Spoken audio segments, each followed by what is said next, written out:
All right, I am back and I have another find. It just dropped as a courtesy of my postal service carrier.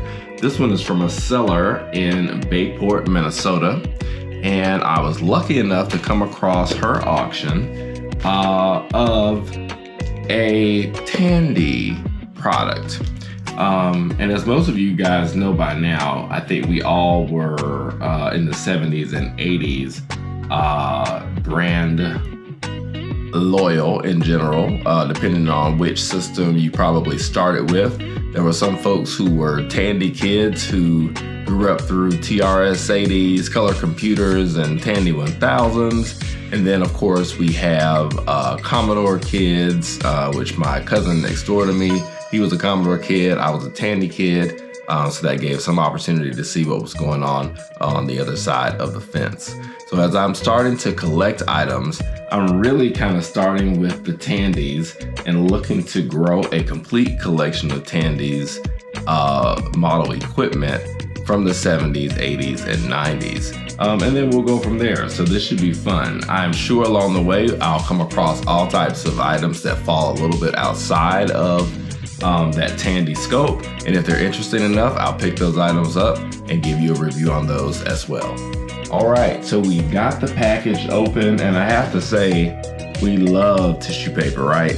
Thanks to everyone in the community of eBay sellers who takes the time to make sure that this precious retro cargo is stored as safely as possible.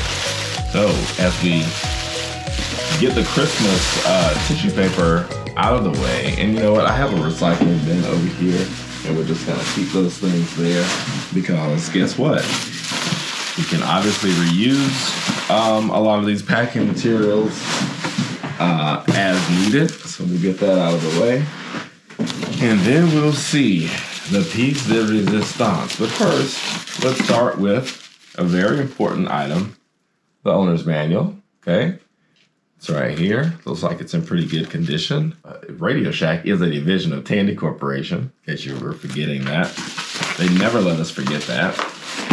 All right, and then we have the piece de resistance. Let's see what it's looking like here.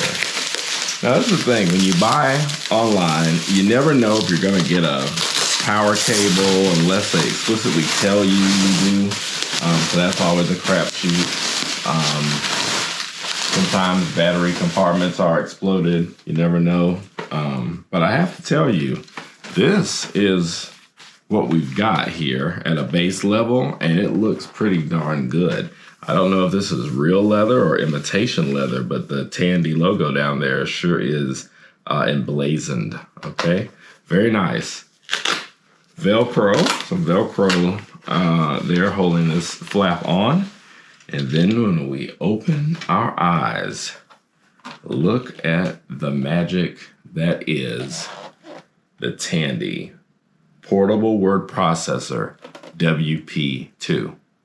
Now, I know for a lot of folks, you're like, why did you buy this? What are you doing with that? This is not a key part of the Tandy legacy, heritage, system, whatever. Lies. All of that is lies. Every piece is important. So we will go in depth and we will look at this device more closely once I get it up and running. But just looking at it, it's in pretty pristine condition here. Take a look at what we've got on the side here. You can see we have a contrast control. We have a data protection switch, okay? On the back, we have the power adapter connector. We have a cassette connector for cassette media, cassette tapes. We have a printer and an RS-232C connector as well. So on this side, we have an expansion slot, which is currently open. There's nothing in that slot right now. Now, as some of you guys know, I am a bit inquisitive. So, you know, I want to make sure that whatever's on this thing, I have the ability to review and see and take a peek at. See if we can find something out about the previous owner, right? So what we're gonna do is turn the data protection switch on before we change this backup battery. Okay, so we move that to our on position. I do believe it's really kind of recessed in there, so it's hard to see. And then we're gonna open up this battery compartment. All right, that's a little bit of a view. Okay, so we're gonna open this thing up and see what we've got in there. What type of battery do we have? So you can see it's kind of hard to get out of there, so you need to just flip it out. And look in there, it is a CR2430.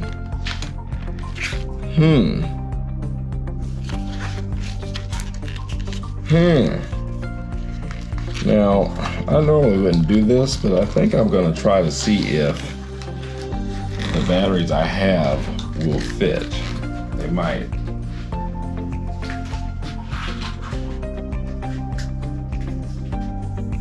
See if this 2450 will fit. And it looks like it would, because it is a 3-volt battery. It doesn't say it's Swiss made. In fact, the old one is Swiss made, just so you know. But we're gonna put this in there and see if this will work.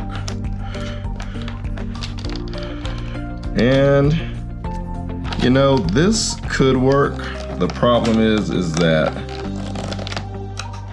it's not quite the right size, maybe. Let's see. Okay, something's in there. So let's see. That is not the right size. We need a 2430 for sure. But let's see if we can turn it back on. Wow, we turned it back on.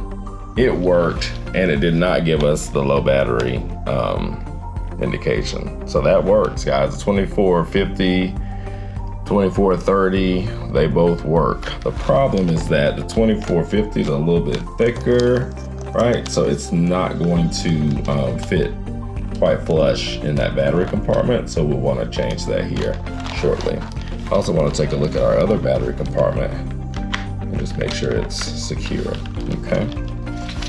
All right, this is awesome. So I'm assuming that this thing has been wiped because it's asking for new file name at the prompt. So that leads me to believe that the battery, the memory here rather, has been deleted. So we'll see. Let's see what happens. All right, so let's talk about what we've got here. I'm gonna turn the WP2 off, and I'm gonna turn it back on so that you can kind of see what it looks like from a fresh boot. As you can see, it loaded pretty much where I was at the last time, which is interesting. There are a few function keys here, literally two, F1 and F2. And these correspond to the menu items above. So you can see F1 help, find, quick, format, style, spell world, synonym, dial, select, copy, cut, and paste, okay? Then the F2 key gives us the option for status, replace, sort, layout, print, spell doc, run, phone, okay, phone, which is a phone directory, Telcom, which is the Telcom emulator built into this device, calendar, setup, files, which will allow you to access files that are stored in the memory on this device, as well as files that might be stored externally through other devices. As you know, this device has the cassette connector, and it has the RS-232C. You also have the memory expansion slot here on the side. So there are ways that you could get expanded capacity out of this device. Clearly with the RS-232C and the cassette, you've got the option to upload data from this device to larger systems so that you can offload and only keep the items that you're really working on most pertinently here on this device. Really excited about this device because number one, everything seems to work.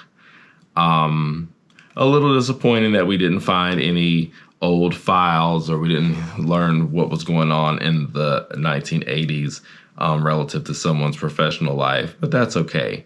We got the device. We've got an excellent quality manual here, which Tandy always did a good job with the manuals.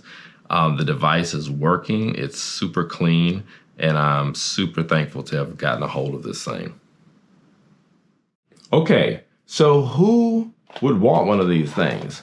Why did I buy such a thing? Why? Just why? In the current era of oversubscribing, right? When I say oversubscribing, I mean we're all oversubscribed to things. Maybe you're oversubscribed to your social media outlets, pick one, or maybe you're oversubscribed to 3 of them. Maybe you're oversubscribed to your phone. Maybe you're oversubscribed to binge watching whatever program you like the best on television. All of this oversubscription causes a lot of extra noise in our mind space. So a lot of writers today are looking for these vintage devices, and they're looking for the ability to work, do their core work activity, which is writing, without any disruption, without any pop-ups, without any ads, without any temptation to go look at the latest YouTube video, which of course I've created, all right? Everybody's gonna wanna watch my videos. But a lot of folks who are looking to take a step back, disconnect just a bit from the pace of what we have going on right now, are looking for these particular devices. This device is purely a word processor, right? But with that being said, it's telecom equipped with a modem. It's got the ability to connect to other storage devices or even to other networked machines within the Tandy class of machines. It's just a good, solid, portable, truly portable, because this thing can go into whatever case you've got. Probably many purses, as large as they are, could hold this. It also comes with this beautiful leather or leatherette, we won't say, but maybe because this is Tandy and we know they're famous for the Tandy Leather Company beginnings, that could be a genuine leather case. I'm gonna hunt around on there and see if we can find any markings. But this device is a winner if you're looking for something to just write on and then transfer it to your larger word processing programs on another device. This is something you can use to just get your thoughts out.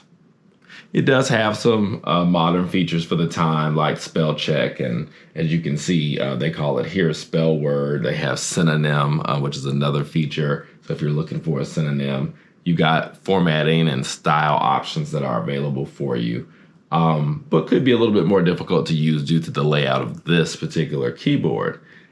So many people might prefer to just stream here. Just let the stream of consciousness flow through this device, and then you can upload whatever you have created to a more practical device for you to further it on out into the publishing world.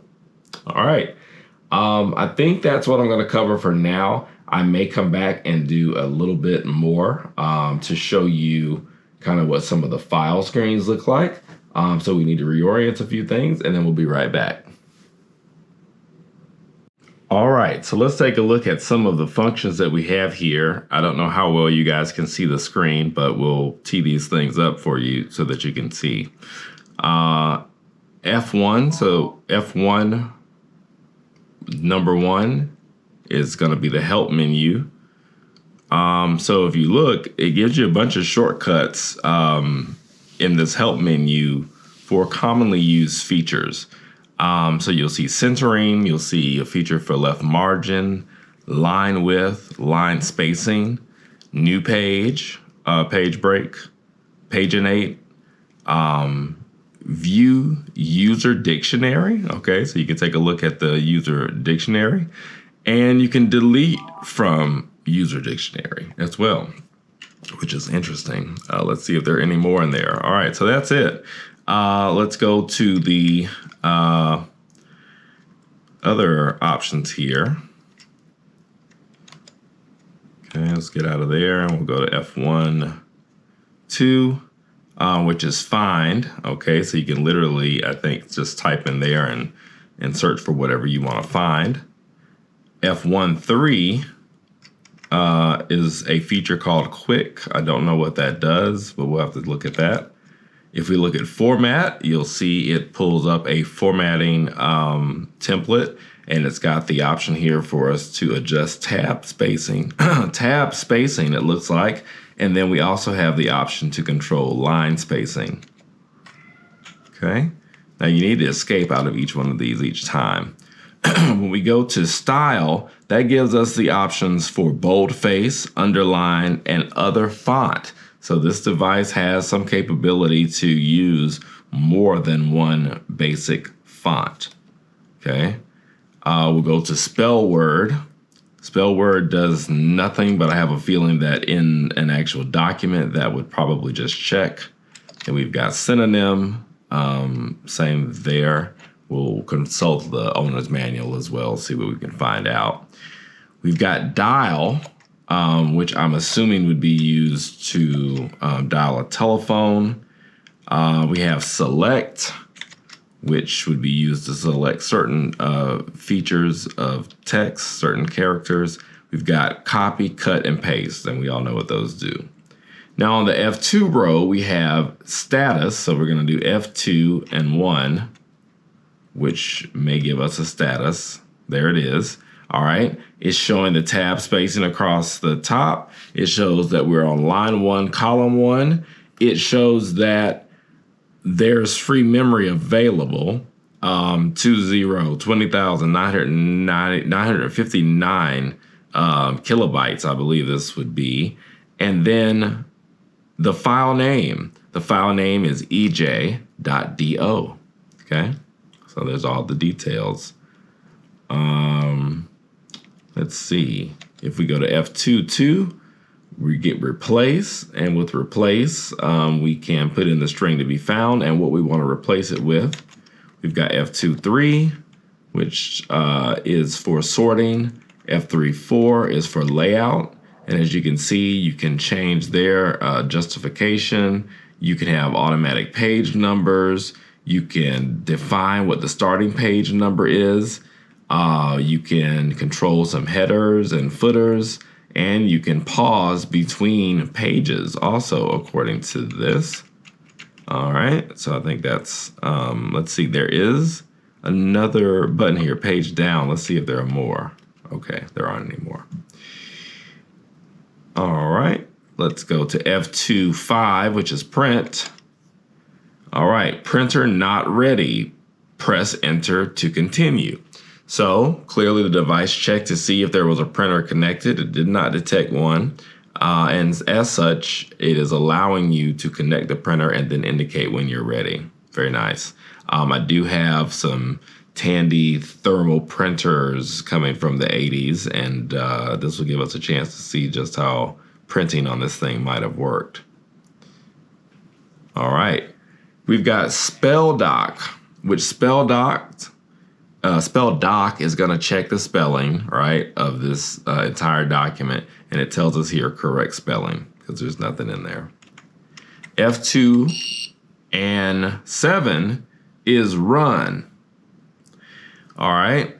Now, when I did F2 and run, I have a working dialog across the middle of the screen, and then a message down here that says no IC ROM. Okay, so there's no ROM like in this cartridge here. There's no program stored in the ROM to run of the device itself. So it's kind of like it doesn't have anything to do there, but you can run basic programs on this device, okay? Excuse me. All right, then we'll go to phone, which is F2 and 8. Okay, it's working. All right. And when it retrieves, it pulls up a storage directory for your telephone numbers where you've got name, phone number, and miscellaneous information, right? So you can store all your phone numbers right in here that you might need to use for the telecom program or for other dialing purposes. F29 is telecom. And that doesn't give us anything because we are not connected to anything. But here you have the terminal. You could literally dial in your command and connect if you were so inclined. We're going to explore the owner's manual a little bit and get into that feature later. All right, F20 is calendar. And that's not really giving us anything either. I'm not sure why that's not giving us anything. Wonder if the calendar program is deleted somehow. Not sure. Then F2 and the hyphen is going to give us setup. And as you can see, it gives us either system setup, telecom setup, or printer setup. Okay, to explore. F2 and files.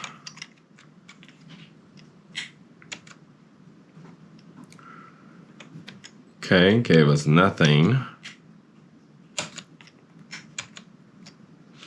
This is very interesting because I know that there are files. There's at least one file on here that we looked at previously.